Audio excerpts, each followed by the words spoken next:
আমরা গত 3টা ইফতার প্রোগ্রাম এই হোটেলেই করেছিলাম।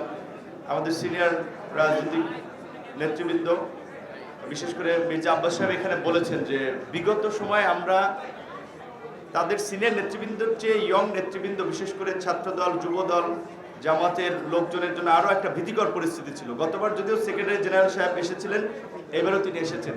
তা আমরা সবাই একটা আশঙ্কার মধ্যে, প্রথমত হল পাওয়া নিয়ে দেখা গেছে আগের দিন কনফার্ম করেছে যে আপনারা এখানে করতে পারবেন, তো এইবার ওই জটিলতায় পড়তে হয় নাই এবং নিচে ডিবির কোনো টিম সিভিলে রেডি নাই, কারো ওই আতঙ্ক নাই।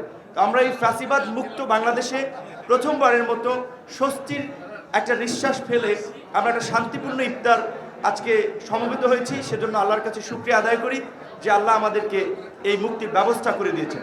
আমরা আজকে শ্রদ্ধার সাথে স্মরণ করি এই গণ অভ্যুত্থানের নিহত সকল শহীদদের, আমরা সুস্থতা কামনা করছি আহত সকল আমাদের সহকর্মী এবং সহযোদ্ধা নেতৃবৃন্দ। আপনারা জানেন যে বাংলাদেশের অত্যন্ত একটা সংকটকালীন সময়ে যেখানে তরুণদের বড় একটা অংশ রাজনীতি বিমুখ ছিল, সেই সময়ে কিন্তু আমরা 2018 সালে কোটা সংস্কার আন্দোলন এবং নিরাপদ সড়ক আন্দোলন এর মধ্যে দিয়ে তরুণদেরকে কিছুটা রাজনৈতিকভাবে একটা সচেতনতার দিকে নিয়ে আসতে সক্ষম হয়েছিলাম, যার ফলে একটা ধারাবাহিক ছাত্র এবং তরুণদের আন্দোলন এবং রাজনৈতিক আন্দোলন সকলের সম্মিলিত প্রচেষ্টায় আমরা ফ্যাসিবাদ মুক্ত বাংলাদেশ পেয়েছি।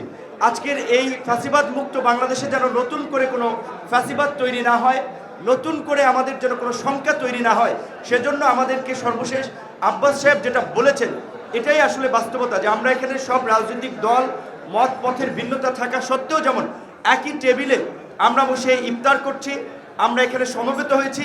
আগামীর বাংলাদেশের জন্য আমরা একইভাবে বিনির্মাণ করতে পারি, একসাথে কাঁধে কাঁধ মিলিয়ে চলতে পারি, আমাদের সেই চিন্তা করা উচিত।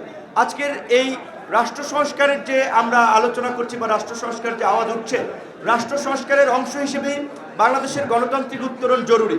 গণতান্ত্রিক উত্তরণে একটা নির্বাচন এই মুহূর্তে খুবই অতীব জরুরি হয়ে পড়েছে।